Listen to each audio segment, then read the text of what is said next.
किताब पढ़ के तो कोई भी कथा कर सकता है, पर याद रखना जब तक किसी भी चीज का आपके पास में एक्सपेरिमेंट नहीं है तब तक उसको व्यासपीठ पे नहीं ला सकते आप।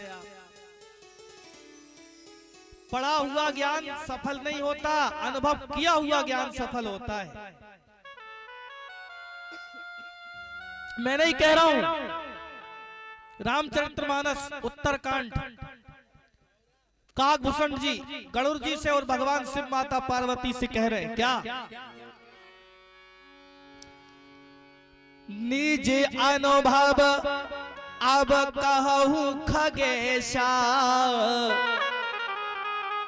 सुनी सुनाई नहीं, पढ़ी पढ़ाई नहीं, अनुभव, निज अनुभव। बिन हरि भजन न जाए कलेशा।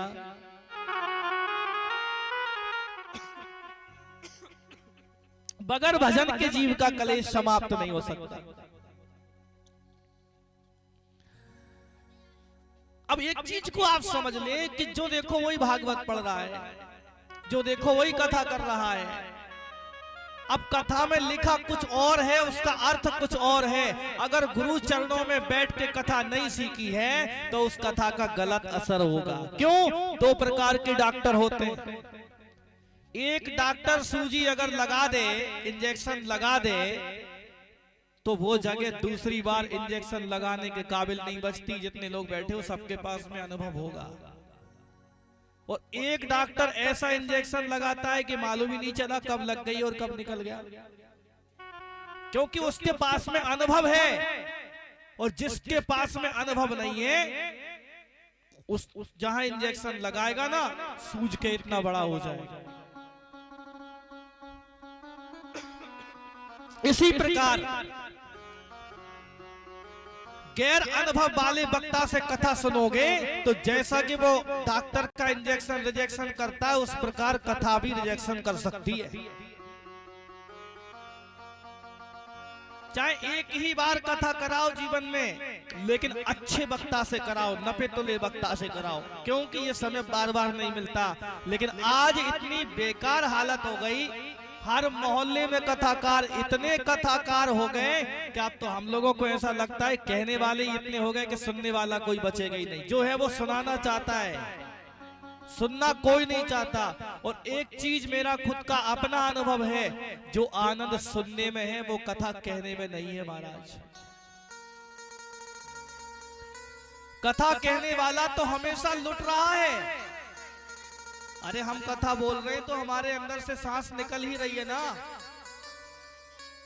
आप तो कह रहे हो कि 3 घंटे महाराज मस्ती से चौकी पे बैठ के बोलते हो, 24 घंटे हमारे साथ रह लेना, आपको पता चल जाएगा कि कथा कहना कितना मुश्किल काम है। पूरी रात जागते हैं हम, मुश्किल से 2-4 घंटे सोने का अवसर मिलता है। लेकिन कथा सुनने वाला जो है वो सुन रहा है, हमारे मुख से ये बात निकल रही है, बाहर जा रही है, पर आपके कानों से ये बात सीधी अंदर जा रही है। अब ये बताइए फायदा हमारा है कि आपका है? अगर आपका है तो बजाओ ताली, हमारा है तो मत बजाना।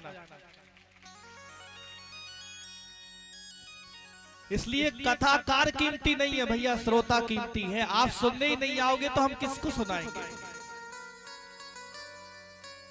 आपने अपना घर छोड़ा, परिवार छोड़ा, पैसा छोड़ा, इतना समय निकाल के अगर आप कथा में आए हैं और यहाँ भी आपको कोई कीमती बात ना मिले तो आप सबका यहाँ आना बेकार है और इतना सारा पैसा लगाना बेकार है।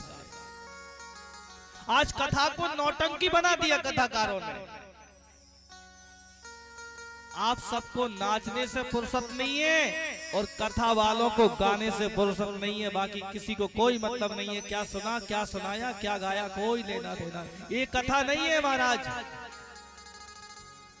संगीतमय कथा, संगीतमय कथा और कथा में संगीत दोनों का विश्लेषण होगा तो ठीक रहेगा।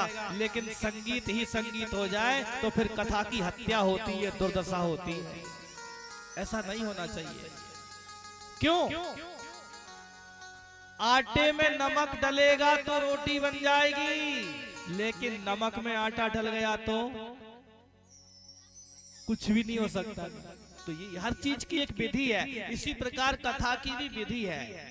कथा एक एक चीज हमें बताती है कि जीवन कैसे जीना है, क्या करना है, क्या नहीं करना। अब बाकी रामायण आप सब घर में पढ़ते हैं, आप सब अपने घर में पढ़ते हैं, रोज सुनते होंगे, लेकिन एक चीज बताओ, जो चीज आपको व्यासपीठ से समझ में आती है वो पढ़ने में कभी समझ में नहीं आती, क्योंकि यहाँ अनुभव की बात होती है। इसलिए अपने अपने जीवन की एक विशेष परिभाषा है कि भगवान की कथा जो है ये अमृत है महाराज। कल की कथा में हमने क्या श्रवण किया था बताइएगा, जिनको पता है कल कथा कहाँ विराम हुई थी।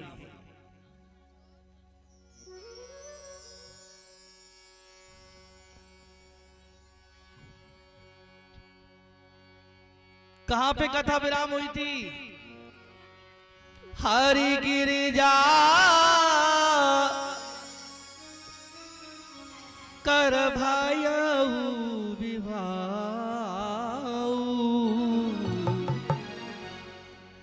भगवान शंकर के विवाह की कथा को हम श्रवण कर रहे थे। बारात लग चुकी है और जहां तक बारातियों का तो अब आप कल देख ही चुके हैं कैसी बारात आई। हे भगवान, ऐसी बारात अगर आजकल आती है इसीलिए लोग गार्डन से विवाह करने लगे कि बेटा यहीं की यहीं खाओ और यहीं की यहीं निकल जाओ, क्योंकि ऐसी बारात को ना कोई झेल नहीं सकता।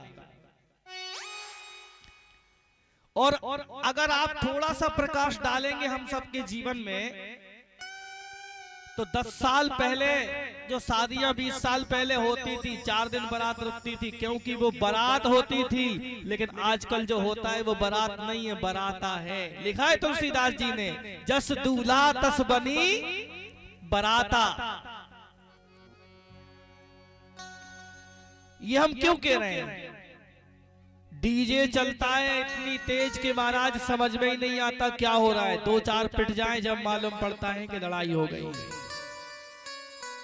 और बगैर दारू के शादी होती नहीं है आजकल की। जिस बारात में आप दारू ना पिए तो वो लगता है शादी नहीं हुई। अब एक बात बताओ, गणेश जी का पूजन होगा, माँ गिरजा का पूजन होगा, नवग्रह पूजन होगा, हवन होगा, विवाह होगा, और ऐसे कारज में भी मैंने खुद देखा है दूल्हा तक पी के जाता है। कैसे कल्याण होगा आप बताइए?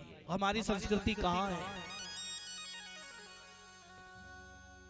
इसलिए सबसे ज्यादा केस अदालतों में तलाक के चल रहे, सबसे ज्यादा। क्यों?